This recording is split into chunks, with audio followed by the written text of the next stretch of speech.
Bismillah ar-Rahman ar-Rahim. Assalamu alaikum wa rahmatullah. Alors, dans cette vidéo, nous allons voir ensemble deux miracles scientifiques du Coran qui sont juste étonnants. On va remonter dans l'histoire. Ce sont des miracles historiques. On sait tous que l'Égypte antique a joué un grand rôle dans l'histoire. L'histoire des pharaons, tout ça, Moïse, Joseph, etc., etc. Dans ma vidéo que j'ai faite hier avec les enfants, j'avais parlé de Haman, le miracle de la construction des pyramides, comment est-ce que voilà, les pyramides ont été construites, quelles sont les pierres, comment ces pierres ont été confectionnées et tout. J'avais parlé dans ma précédente vidéo. On avait vu le verset qui se trouve dans la sourate Al-Qasas, la sourate 28, verset 38, où Allah subhanahu wa ta'ala avait relaté cette histoire-là. Où Allah il dit ceci, A'udhu billahi minash shaytanir rajim. وقال فرعون يا أيها الملأ ما علمت لكم من إله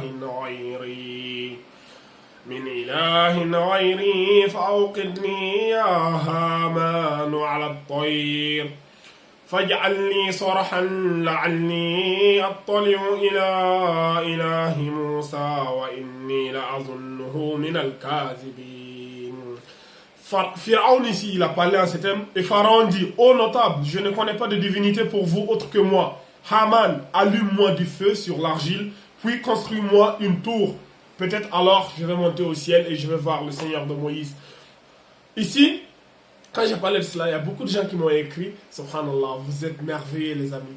Vous m'écrivez des messages, vous m'orientez, il y a des frères qui m'ont écrit, frère, le mot Haman même c'est un miracle, moi je ne savais pas ça, tu vois. Du coup j'ai fait mes petites recherches et j'ai vu que c'était vraiment impressionnant, tu vois. Le Coran rapporte au sujet de l'Égypte antique plusieurs faits historiques qui n'ont pu être découverts que récemment, tu vois. Par exemple, le nom Haman. Haman c'est un personnage dont le nom est mentionné avec Pharaon dans le Coran.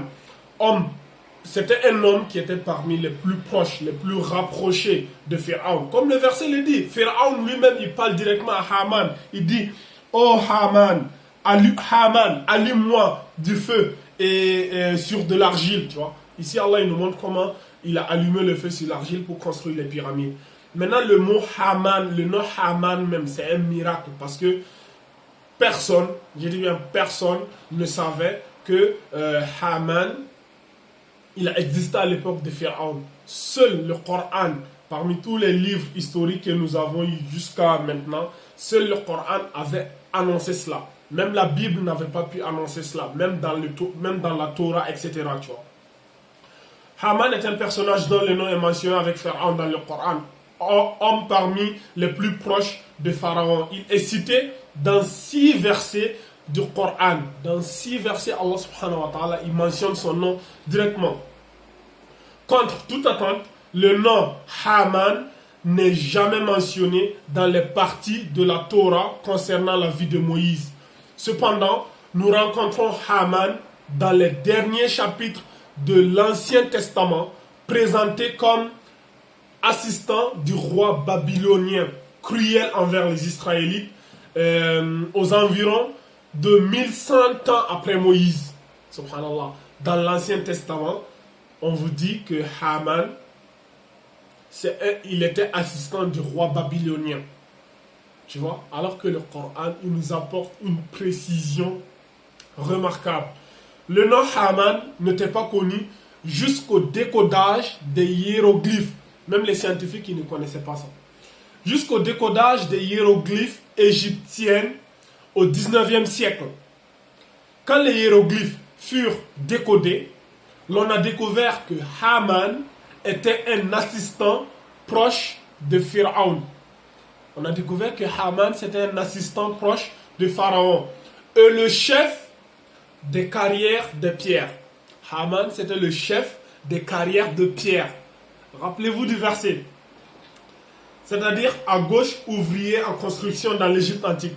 Le point important ici est que Haman est mentionné dans le Coran comme étant une personne qui a dirigé le travail de construction sous la commande de Pharaon.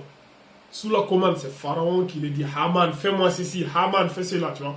Cela signifie que cette information qui ne pouvait être connue par personne à l'époque était donnée dans le Coran. Tu vois? Certains hommes musulmans qui prétendent que le prophète Mohammed a écrit le Coran en plagiant la Torah et le Bible. Il y en a qui vont dire, ouais, le Coran, il a copié la Bible, la Torah, tu vois. Affirme également qu'il a repris maladroitement certains sujets mentionnés dans ses livres. L'absurdité de toutes ces informations a été démontrée seulement à la suite du déchiffrement de l'alphabet hiéroglyphique égyptien. Il y a approximativement 200 ans. C'est à peine 200 ans que les scientifiques ont pu trouver cela. Allah il nous parlait de cela dans le Coran. Allah il nous dit, et Fir'aun, wa qala Fir'aun, ya ayyuhal mala'u, ma alimtu lakum min ilahin ghayri, fa awqid li ya hamanu ala tayr, faj'al li sarhan la'alli attali'u ila ilahi Musa. Subhanallah. Et Pharaon dit, ô notable, je ne connais pas de divinité pour vous autre que moi. Et Pharaon dit maintenant, ô Haman, Haman, allume-moi du feu sur de l'argile, puis construis-moi une tour, tu vois. Il lui donne ici, allume le feu sur de l'argile et construis-moi, tu vois. Et les scientifiques viennent te dire que Haman, il a existé à l'époque de Pharaon. Première information que l'Ancien Testament et la Torah ne connaissaient pas. Seul le Coran avait cette précision, tu vois, la précision que Haman, il a existé à l'époque de Pharaon. Seul le Coran connaissait cela, tu vois. Et le Coran apporte encore l'autre information comme quoi c'est Haman qui a construit, c'est lui qui était chargé de la construction des pyramides, tu vois. Donc, et comment il faisait cela? En allumant du feu sur de l'argile. Dans ma vidéo précédente, j'avais parlé de cela. Ceux qui ne connaissent pas, ceux qui ne l'ont pas vu, allez-y bien la revoir. Le miracle de la construction des pyramides, j'avais parlé. Il a allumé, les scientifiques même ont confirmé comment les pierres des pyramides ont été confectionnées. C'est avec de feu qui a été allumé sur des pierres, tu vois. Il a été monté à une certaine température. Subhanallah, nous voyons bien ici la précision du Coran dans les moindres détails. Plus on l'étudie en profondeur, plus on est étonné. Ce livre étonne et continuera à étonner les gens jusqu'à la fin du monde. Ces infos-là, personne ne les savait. Le Coran, il était en avance sur tous ces gens-là, ces scientifiques, machin. Et ceux qui pensent que le Coran a plagié la Bible, non.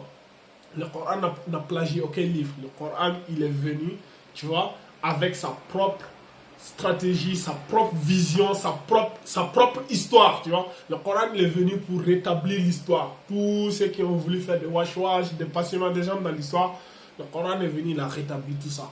Tu vois, Tanzil min Rabbil Alamin. Le messager d'Allah, il ne prononce rien sous l'effet de la passion. Tout ce qu'il dit, c'est Allah. Ça, c'est une preuve encore qui montre que toutes ces précisions que personne ne connaissait au 7e siècle. Au 7e siècle, personne, aucun être humain à ce moment-là ne connaissait ça. Ça, c'est seul Allah qui peut enseigner ça à Mohammed. Parce que certains, ouais, mais Mohammed a voyagé, il a copié. J'ai vu certains abrutis là qui faisaient des vidéos. Ouais, Mohammed, il a voyagé, il est parti en Syrie, il a rencontré d'autres peuples. Tu vois, les gens, ils ne connaissent même pas l'histoire et ils inventent des mensonges sur le messager d'Allah. Le messager d'Allah, il n'a jamais voyagé. Il a voulu voyager lorsqu'il était jeune et son oncle l'a ramené à la Mecque parce qu'il y a un juif qui l'a vu. Et, non, c'est pas un juif, c'est un moine. Un moine l'a vu et il a dit à son oncle de le ramener à la Mecque parce que si lui là, il part dans les autres pays et que les gens du livre le voient là-bas, ils vont le tuer parce qu'ils vont reconnaître que c'est lui qui va être le futur prophète qui va guider l'humanité tout entière. Donc Mohammed, il n'a quasiment jamais voyagé, il est resté qu'à la Mecque et après il est parti à Médine.